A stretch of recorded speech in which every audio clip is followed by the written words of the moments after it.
오늘은 그의 뼈와 살을 치소서, 이런 제목으로 말씀 함께 나누겠습니다. 우리는 지금 욥기의 말씀을 함께 읽어가고 있는데 1장에서 하나님께서 욥을 아주 자랑스럽게 또 아주 기뻐하시는 모습을 보았죠. 하지만 사탄은 욥이 까닭없이 하나님을 경외할 이유가 없다, 이렇게 이야기하며 욥의 소유를 모두 거두는 제안을 하게 됩니다. 하나님께서 그 제안을 받으시고 이제 허락하셔서 욥은 순식간에 모든 재산을 잃고 또 10명의 자녀들도 다 잃고 말았습니다.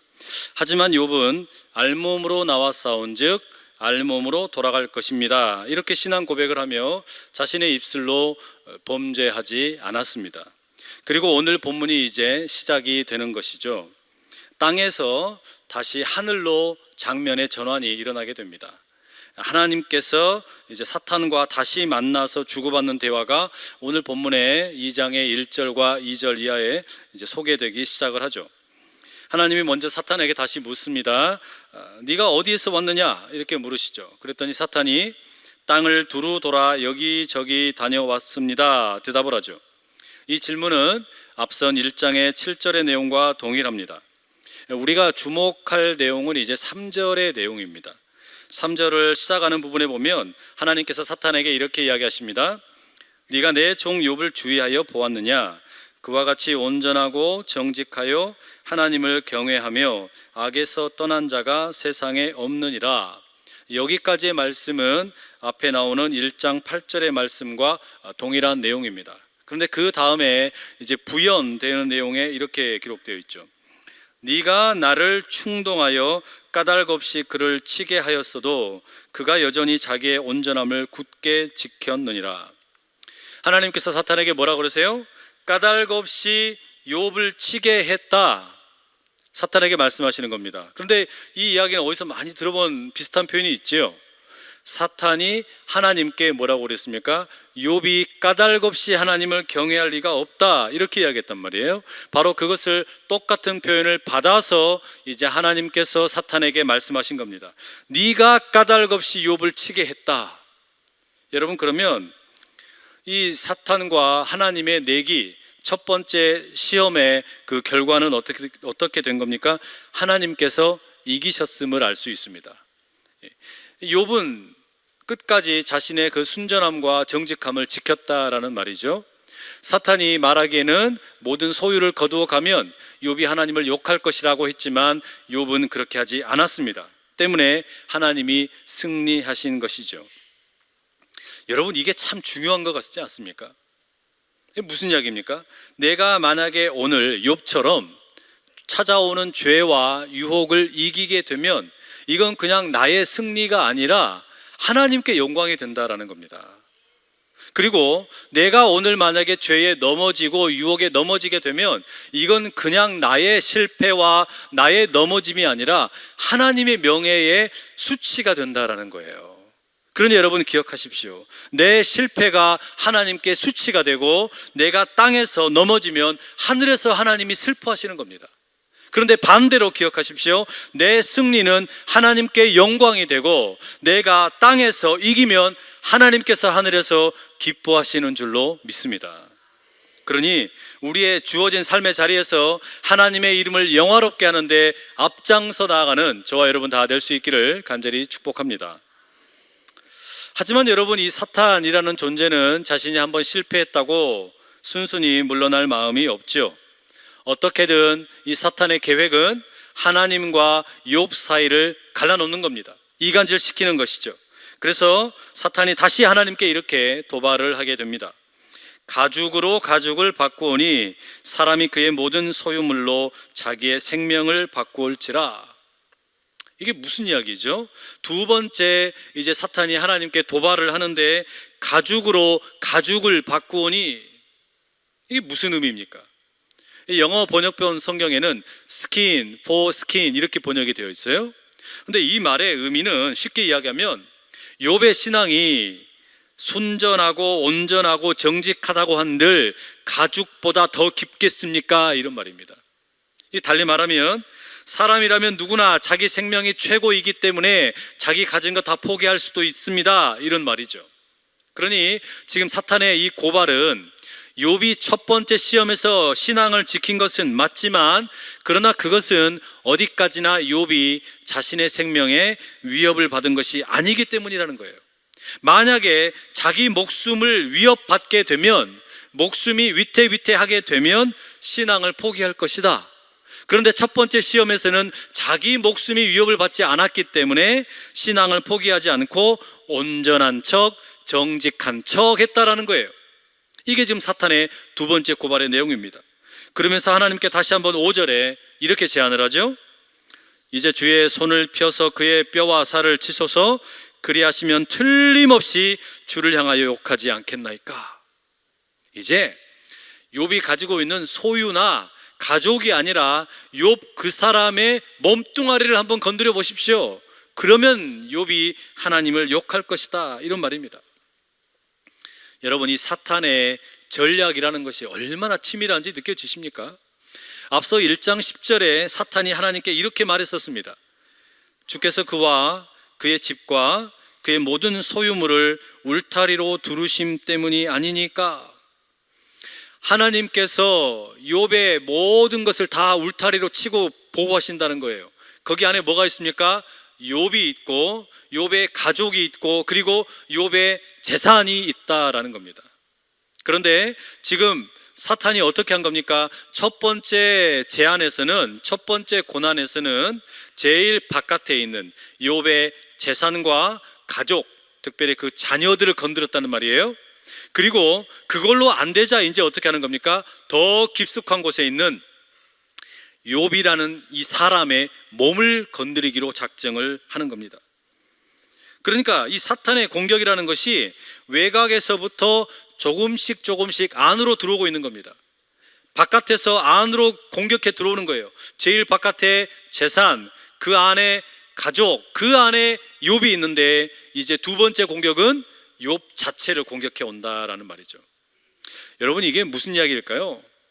우리가 내가 누구냐라고 할 때 우리는 그냥 나 한 사람의 몸뚱아리, 이것만 우리를 나라고 말하지 않습니다. 우리의 가족이 또 다른 내가 되지요. 또 다른 내가 되는 겁니다.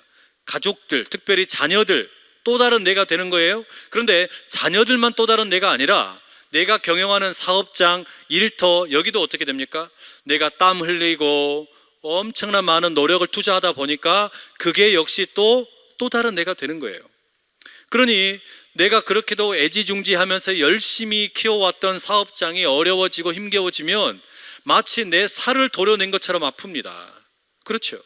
게다가 가족 가운데 누군가가 세상을 떠나게 되면 너무 가슴이 아파요. 공허한 마음이 생기는 거예요. 허무해지는 거예요. 그런 마음들의 공격을 받습니다. 그런데 그것마저도 다 욥이 이겨냈는데 이제 어떻게 하겠다라는 겁니까? 그 가장 바깥에서부터 안으로 들어와서 욥 자체를 이제 건드리겠다는 겁니다. 욥의 몸을 건드리겠다라는 것이죠. 이게 지금 사탄이 가지고 있는 전략의 마지막입니다. 하나님께서 지키고 계셨던 울타리를 다 제거해 버리겠다. 그 모든 울타리를 제거하고 나면 욥의 민낯이 드러나게 될 것이다. 이게 사탄의 계략이라는 말이에요. 그 작전의 마지막이 뭐냐? 오늘 설교의 제목처럼 그의 뼈와 살을 치소서, 이 말 속에 그 계략이 들어있는 겁니다. 욥이 비록 자기가 가지고 있던 재산 다 잃었고 10명의 자녀들을 다 잃었지만 그때에도 자기의 신앙의 순전함을 지켰을지 몰라도 이 몸을 건드리면 결국 욥의 민낯이 드러날 것이다. 욥이 쓰고 있던 못된 가면들이 다 벗겨지고 진짜 욥의 본 모습이 드러날 것이다. 그러면 하나님 욕할걸요? 이렇게 지금 말하는 겁니다. 욥이 건강을 잃어버리면 이제 정말로 하나님에 대해서 욕하고 하나님에 대해서 돌아설걸요? 이게 지금 사탄의 계략이라는 말이죠. 하나님께서는 이 사탄의 제안에 대해 허락을 하시게 됩니다. 다만 조건을 붙이시기를 욥의 생명은 해치지 말라, 이렇게 말씀하시죠. 이제 그리고 7절로 가시게 되면 이 장면이 다시 하늘에서 이제 땅으로 내려오게 됩니다. 카메라 앵글이 바뀌는 겁니다. 그리고 욥이 당한 고난을 7절에 이렇게 적어놨습니다. 사탄이 이에 여호와 앞에서 물러나서 욥을 쳐서 그의 발바닥에서 정수리까지 종기가 나게 한지라. 욥의 몸에 종기가 생겼다라는 겁니다. 일종의 피부병과 같은 것이죠. 그런데 이어지는 내용에 보면 욥의 이 종기가, 이 피부가 대단히 가려웠나 봅니다. 그래서 기왓장 깨진 것 같은 걸 가지고 와서 온 몸을 막 박박 긁는 거예요. 이런 아주 안 좋은 병에 걸리고 말았습니다. 여러분, 저는 이 욥이 얼마나 가려웠을까, 얼마나 심하게 가려웠을까 정확히 알지는 못합니다. 하지만 제가 제 경험상 조금 알 수가 있어요. 그게 뭐냐면, 제가 어릴 적부터 이 피부 질환이 있는데 뭐 아토피도 좀 있는 것 같고, 그리고 뭐 알러지도 좀 있는 것 같아서 종종 이 피부 때문에 어려움을 겪었습니다. 근데 여기 피부 때문에 어려움을 겪으신 분들 계시면 다들 아시겠지만 여름이 제일 힘들어요. 여름에 막 이렇게 습하고 끈끈하고 이러면 너무 간지럽고 긁고 싶단 말이죠. 특히 저는 이 햇빛 노출이 되면 금방 문제가 생깁니다. 그래서 이 피부에 막 트러블이 생겨서 간지럽게 됩니다. 알러지가 있는 것 같아요. 그래서 한번 가려워서 긁기 시작을 하면 피가 날 때까지 막 계속 긁는 거예요. 여기 계신 분들 중에도 아마 그런 자녀 두신 분들도 계실 겁니다. 그런데 이게 여러분, 제가 무슨 좀비도 아니고 햇빛을 피하며 살다 보니까 이게 정상적인 삶이 아니잖아요. 그러다 보니까 건강검진했더니 비타민 D가 부족하다라고 나오더라고요. 여러분, 이건 우리가 흔히 경험하는 피부병, 그리고 피부병으로 인한 어떤 뭐 증상이라고 할 수 있겠죠. 그런데 사실 지금 욥이 만나게 된 이 종기라는 것은 그런 단순한 피부병이 아닙니다. 욥이 이제 넘어가게 되면 7장 5절에 자신의 피부 상태를 이렇게 말합니다. 내 살에는 구더기와 흙덩이가 의복처럼 입혀졌고 내 피부는 굳어졌다가 터지는구나. 지금 자기 살에 구더기가 막 기어다니는 거예요. 그리고 살이 문드러지고 또 딱딱해지고 문드러지고 딱딱해지고 이런 일들이 계속해서 반복이 되고 있다는 겁니다. 30장 30절에 가면 또 이렇게 묘사합니다. 나를 덮고 있는 피부는 검어졌고 내 뼈는 열기로 말미암아 탔구나. 이 피부라는 게 완전히 진물이 흐르면서 문드러지니까 또 딱딱해지다가 또 문드러지다, 딱딱해지다 문드러지니까 어떻게 됩니까? 피부가 새까매진 거예요. 그리고 뼈가 다 녹아내리는 것 같은 그런 아픔을 겪었다라는 거예요. 열기로 타버리고 녹아내리는 것 같은 이런 아픔. 여러분, 이게 그냥 피부병일 리가 없겠죠. 그렇죠? 정말로 욥의 뼈와 살이 제대로 망가지고 있는 겁니다.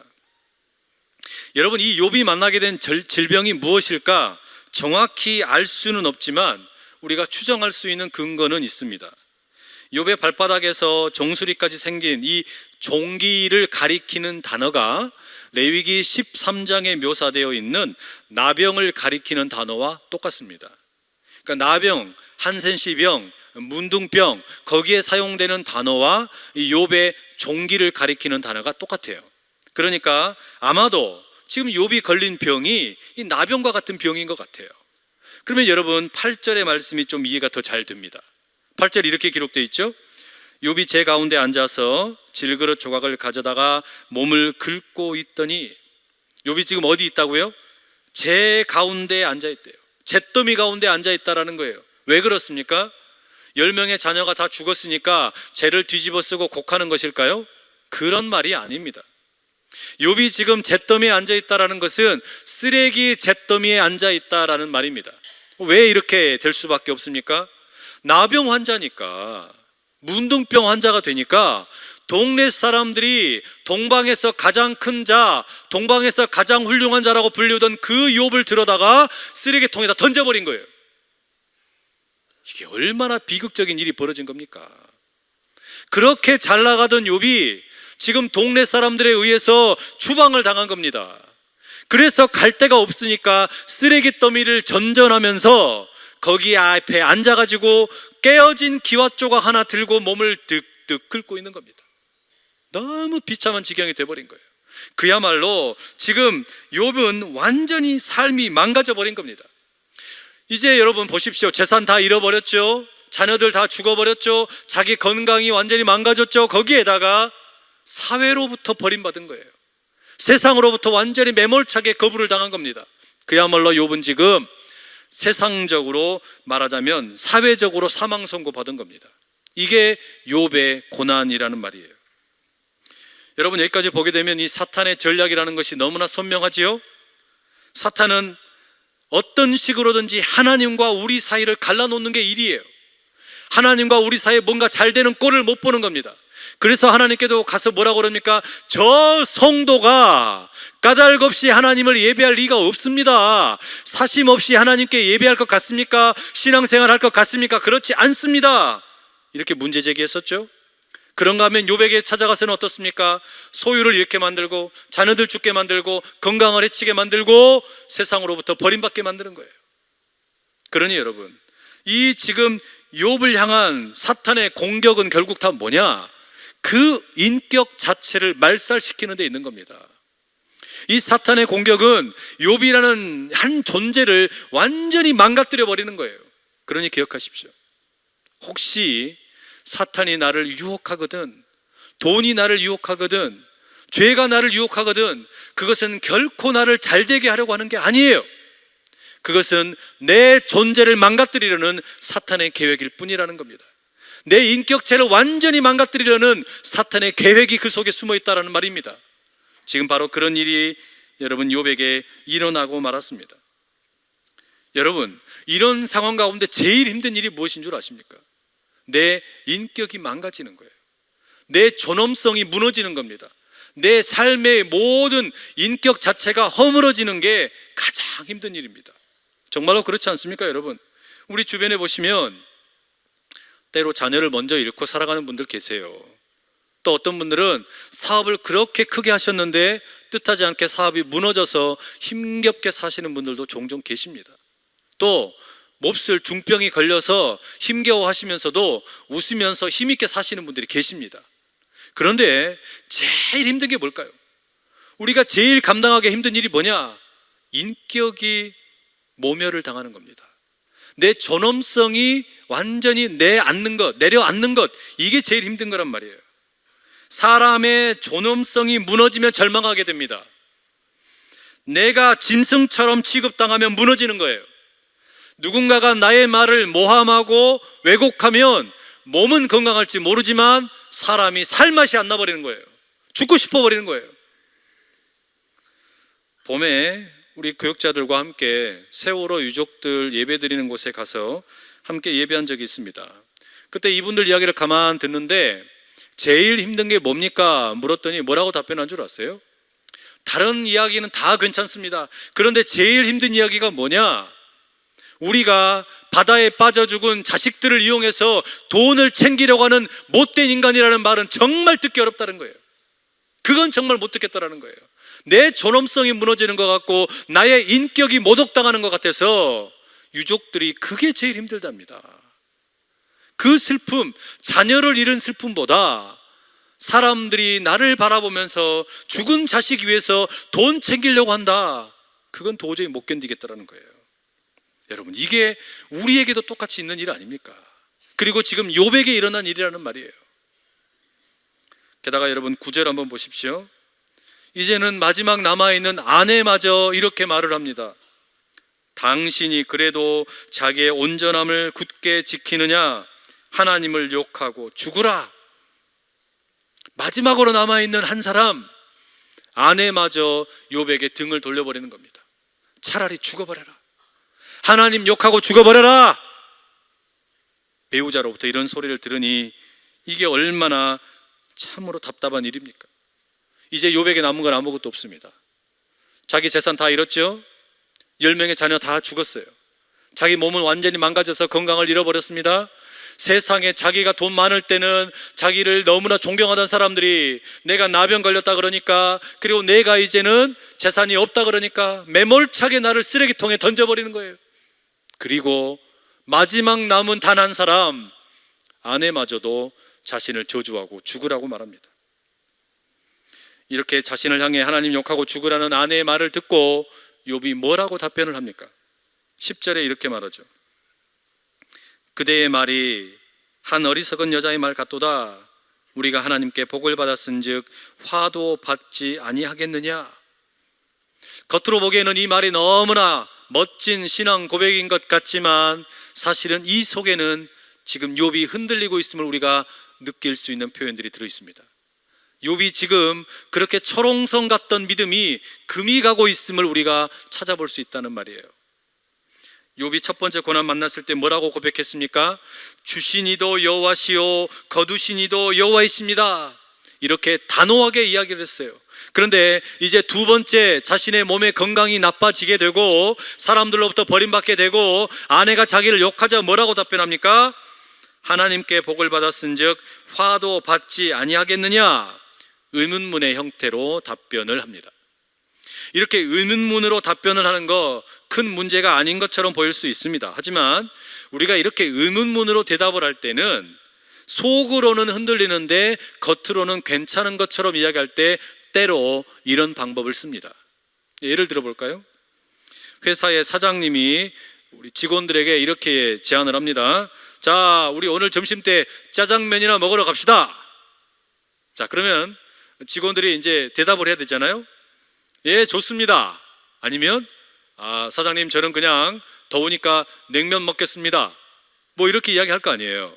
그런데 부하 직원이 사장님이 말했는데 저는 냉면 먹겠습니다 이렇게 말하기 곤란하잖아요. 그럴 때 어떻게 말하는 거예요? 약간 애매하게 그럼 짜장면이나 먹을까요? 이렇게 말하는 거예요. 근데 이렇게 말할 때는 속으로는 지금 어떤 생각이 들어있는 겁니까? 긍정적으로 말한 것 같지만 속으로는 군시렁거리는 거예요. 맨날 지 먹고 싶은 거 먹지. 뭐 이런 마음이 들어있다는 말이에요. 무슨 말인지 이해되세요? 지금 욥이 왜 이렇게 답변을 하는 겁니까? 왜 질문 형식으로 답변을 해요? 애매하게 답변을 하는 거예요. 자기의 마음이 지금 흔들리는 겁니다. 게다가 여러분 또 보십시오. 욥의 답변에서 우리가 또 하나 눈여겨보게 되는 게 욥이 내가 하나님께 복을 받았은즉 화도 받지 아니하겠느냐 이렇게 말을 하지 않아요. 뭐라고 말합니까? 우리가 라고 말해요. 우리가. 내가 라고 말하지 않고 우리가 라고 말을 합니다. 앞선 첫 번째 고난을 만났을 때 답변은 그렇게 하지 않았거든요.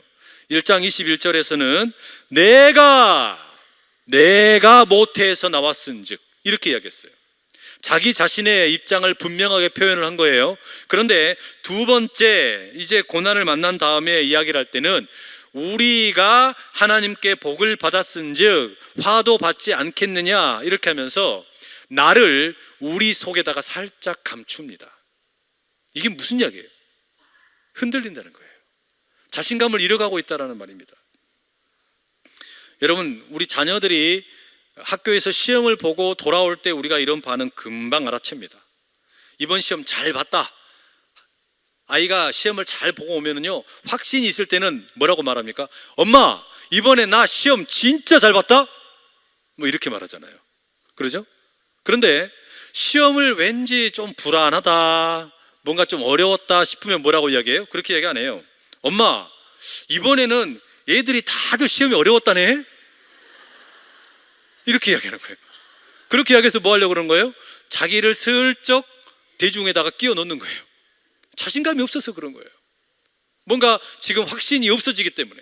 바로 그런 이야기를 우리가 욥의 고백으로부터 슬쩍 엿볼 수가 있는 겁니다. 욥이 처음에 자기 재산 다 잃고 자녀들 다 죽었을 때 그때까지는 꽉 붙잡고 있던 그 철옹성 같던 절대 긍정의 믿음이 지금 이 두 번째 시험을 만나고 나니까 금이 가기 시작을 하는 거예요. 어려움이 생기기 시작을 하는 거예요. 건강에 문제 생기고 세상으로부터 버림을 받고 아내로부터도 따돌림을 당하게 되니까 문제가 확 드러나는 겁니다. 그러니 여러분 10절의 마지막에 욥이 입술로 범죄하지 아니하였다 이 말씀은 우리가 이렇게 읽을 수 있는 거죠.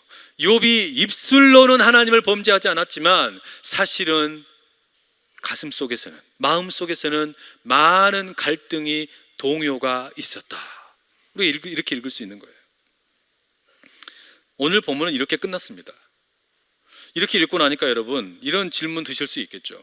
도대체 오늘 은혜가 뭐냐? 도대체 우리가 지금까지 들은 이야기라고는 욥이 고난당했다, 아팠다, 힘들었다, 절망했다, 인격이 모독을 당했다, 그 모든 부정적인 이야기밖에 없는 것 같은데 도대체 오늘 설교의 은혜가 뭐냐? 있을까요? 없을까요? 있습니다. 이 설교의 자리에, 이 말씀의 자리에 희한한 하나님의 은혜가 있어요. 그게 뭔 줄 아십니까? 오늘 이야기를 끝으로 이제 사탄은 나오질 않습니다. 사탄은 더 이상 욥기에 한 번도 등장을 하질 않아요. 이렇게 문제만 일으켜 놓고 떠나는 게 사탄의 주특기입니다. 하늘을 어지럽혀 놓고 땅을 어지럽혀 놓고 자기는 그냥 가버리는 거예요. 사라지는 거예요. 우리의 마음을 싱숭생숭하게 흔들어 놓고 저 땅에서, 하늘에서 서로 질문할 일만 만들어 놓고 사탄은 가버리는 거예요. 하나님에게 지금 남겨진 질문이 무엇입니까? 까닭 없이 하나님을 경외할 리가 있겠습니까? 사심 없이 신앙을 갖고 있는 나라에게 맞습니까? 이게 지금 남겨진 질문이에요. 하나님에게 남겨진 질문, 도대체 저 성도가 사심 없이 하나님을 믿을 리가 있겠습니까? 이게 하나님께 지금 남겨진 질문이고 하늘을 둥실둥실 떠다니는 질문이에요. 땅에서는 어떤 질문이 남아있습니까? 왜 의로운 사람이 고난을 당합니까? 왜 예배를 잘 드리고 봉헌생활 잘하고 또 하나님을 위해서 이렇게 봉사하는 사람이 어려움을 만납니까? 이런 질문이 땅에서 뒹굴거리고 있는 겁니다. 이게 지금 우리가 마주하고 있는 질문 아닙니까?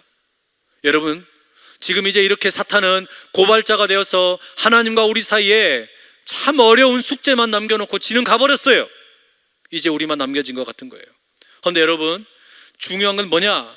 우리가 지금 하늘의 일을 모른다는 겁니다. 하늘에가 무슨 질문이 있는지를 몰라요. 우리는 다만 지금 이 땅에서 살아가면서 만나게 되는 질문, 왜 나에게 고통이 있습니까? 왜 나에게 어려움이 있습니까? 왜 내가 예배 잘 드리고 봉헌생활 잘하고 봉사도 잘하는데 어려움이 있습니까? 이 질문밖에 없는 거예요. 우리는 하늘에도 질문이 있다는 사실에 생각을 해본 적이 없어요. 하나님께서도 나를 향하여 질문을 가지실 수 있다는 거 한 번도 생각해 본 적이 없다는 말이에요. 하나님이 나에 대해서 왜 저 성도는 사심 없이 신앙을 하는 거냐, 아니면 사심이 있는 거냐, 여기에 대해서 하나님이 나에 대해 과연 질문하실까 물어본 적이 없다는 말이에요. 우리가 가지고 있는 질문이라고는 뭐밖에 없습니까? 나에 대한 질문뿐이에요. 지금 당장 나에게 닥친 고통, 고난, 어려움, 이것만 붙들고 씨름하고 있다는 말입니다. 그런데 보세요 여러분, 이제 앞으로 진행되는 이야기를 보시면 사탄은 문제를 던져놓고 사라졌지만 하나님은 사라지질 않으시는 거예요. 하나님은 끝까지 우리와 함께 하시는 분이신 줄로 믿습니다. 내가 너와 함께 함이라. 우리 하나님께서는 우리의 고통의 현장 가운데 늘 동행하고 계시는 줄로 믿습니다. 어떻게 동행하고 계시는 겁니까? 이제 이어지는 3장에서 37장까지 하나님은 침묵하고 계시는 겁니다. 하나님은 조용히 계시는 거예요. 왜 그렇습니까? 우리가 이 땅의 질문을 가지고 너무 아파하고 신음하고 울고 그것 때문에 하나님을 향하여 부르짖고 있으니까 하나님께서 우리를 향하여 질문하지 않으시는 거예요. 하나님께서 우리를 향하여 묻지 않으시는 겁니다. 너의 신앙은 사심 없는 신앙이냐? 이걸 묻지 않으시는 거예요. 그저 우리가 안고 있는 질문을 불쌍히 여기시면서 우리를 사랑으로 품어주고 계신다는 거예요. 왜 하나님 내가 고통스러워할 때 어디 계셨습니까?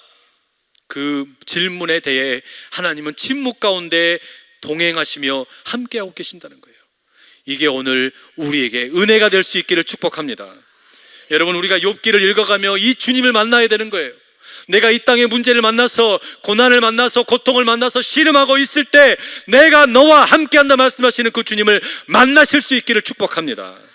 내가 침묵하고 있는 것 같이 보이지만 그러나 나는 너와 함께한다 말씀하시는 그 주님의 손길을 붙드실 수 있기를 축복합니다. 내 아픔과 고통을 보고 계시는 그 주님을 만나시고 세상으로부터 망가진 나의 인격과 존엄성을 다시 회복시키기 원하시는 그 주님을 붙드실 수 있기를 간절히 축복합니다. 2차 세계대전 당시에 유대인들을 가두었던 아우슈비츠 수용소에 갇혔던 유대인 가운데 오스트리아 태생의 빅터 프랭클이라는 정신과 의사가 있었습니다. 그곳에서 이 정신과 의사인 빅터 프랭클이 가만히 보니까 사람들이 하나 둘씩 죽어가는데 가스실에 들어가기 전에 절망해서 죽어가는 사람들 너무 많이 보게 되었습니다. 사람들이 인격적인 대우를 당하지 못하고 존엄성이 사라지게 되니까 절망하다가 그대로 사그라들어 죽어가는 겁니다. 모든 사람들이 모독을 당하다 보니까 이런 일이 생기는 거죠. 이런 어려운 환경에서 빅터 프랭클이 어떻게 살아남았는지 아십니까? 하루에 한 컵 주어지는 물이 있는데 이 물 한 컵 가운데 절반은 마시고 그 남은 절반을 가지고 자기 얼굴을 닦았습니다. 이게 무슨 얘기냐? 이렇게라도 해서 나의 존엄성을 지키겠다. 나는 하나님의 형상으로 지음받은 존재인 것을 잊지 않겠다. 나는 인격적인 하나님의 존재인 것을 결코 포기하지 않겠다. 바로 그 반 컵의 물을 가지고 자기 생명을 붙들고 희망을 가졌다라는 말이에요. 여러분에게 묻습니다. 오늘 여러분의 반 컵의 물은 무엇입니까? 그저 목마르기 때문에 한 컵의 물을 다 마셔버리고 끝나는 것이 아니라 나의 인격을 지키기 위해, 나의 존엄성을 지키기 위해 나의 망가진 삶을 붙들 수 있는 그 반 컵의 물이 무엇이냐는 거예요. 그 반 컵에 남겨진 물이 우리 주님 되실 수 있기를 간절히 축복합니다. 세상은 나의 인격을 쌍그리 무시하고 나의 존엄성을 망가뜨리는 것처럼 보일지라도 우리 주님께서는 나를 붙드시고 나를 온전히 사용하시는 그 주님이심을 믿고 나가 세움을 얻고 나가는 모든 주의 성도들 되실 수 있기를 간절히 축복합니다. 오늘 예배를 마치고 나가시기 전에 그 주님의 손을 붙잡으실 수 있고 그 주님의 눈을 보실 수 있고 그 주님의 숨결을 느끼실 수 있기를 간절히 축복합니다. 오늘 이 시간, 우리 이 시간 함께 같이 한번 기도하시죠. 오늘 우리가 조용한 가운데 함께 같이 기도하실 때 이렇게 기도하십시다. 하나님, 세상으로 인해서 때로 이 땅 가운데 사는 동안에 나는 참 많은 고난을 당할 수 있습니다. 어려움을 만날 수 있습니다. 그것으로 인해서 내 인격이 망가지기도 하고 내 존엄성이 무너지는 것 같기도 하고 정말 상상하기 어려운 그런 일들을 만날 때도 있습니다. 그러나 주님, 내가 너와 함께 한다고 말씀하시는 우리 주님 음성 듣고 살게 하여 주십시오. 나를 붙들어 주시고 나를 언제나 함께 동행해 주시는, 침묵 가운데 계시는 것 같지만 여전히 나를 붙드시는 그 주님을 만나게 하여 주십시오. 우리 그런 마음으로 이 시간 작은 목소리로 그 하나님을 구하며 기도하며 나가겠습니다. 아버지, 주님 아버지 도와주시옵소서. 내 삶의 자리 가운데 찾아오셔서 동행하시고 붙드시는 그 주님 보게 하여 주옵소서. 주님, 아버지, 내게 찾아오셔서 들려주시는 그 음성에 귀 기울이게 하여 주시옵소서. 내가 너와 함께함이라, 내가 너와 함께함이라 말씀하시는 그 주님 보게 하여 주시옵소서. 아버지, 도우시고 붙잡아 주셔서 나의 고난의 자리 가운데서 외면하고 계시는 게 아니라 나를 끝까지 붙들고 계시는, 나를 끝까지 붙들고 계시는 그 주님을 보게 하여 주시옵소서. 그러나 나의 아버지는 내가 살아나게 하시고 온전히 새 힘을 얻을 수 있도록 주님 도우시고 붙잡아 주시옵소서. 붙잡아 주시옵소서. 네, 붙잡아 주시옵소서.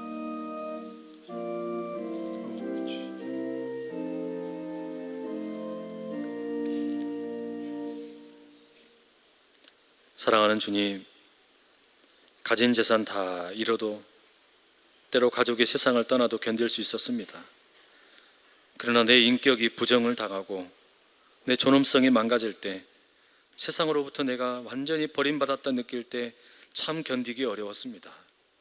그런 내 아픔을 외면하시고 어디 계셨습니까? 왜 의인의 고통을 외면하고 계십니까?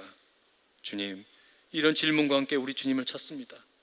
내가 너와 함께 한다고 침묵 가운데 말씀하시는 우리 주님을 오늘 이 예배 자리에서 만나게 하여 주시옵소서. 나의 삶의 희망의 끈이 되어 주시는 우리 주님을 붙들게 하여 주시옵소서. 예수님 귀하신 이름으로 간절히 기도드립니다. 아멘.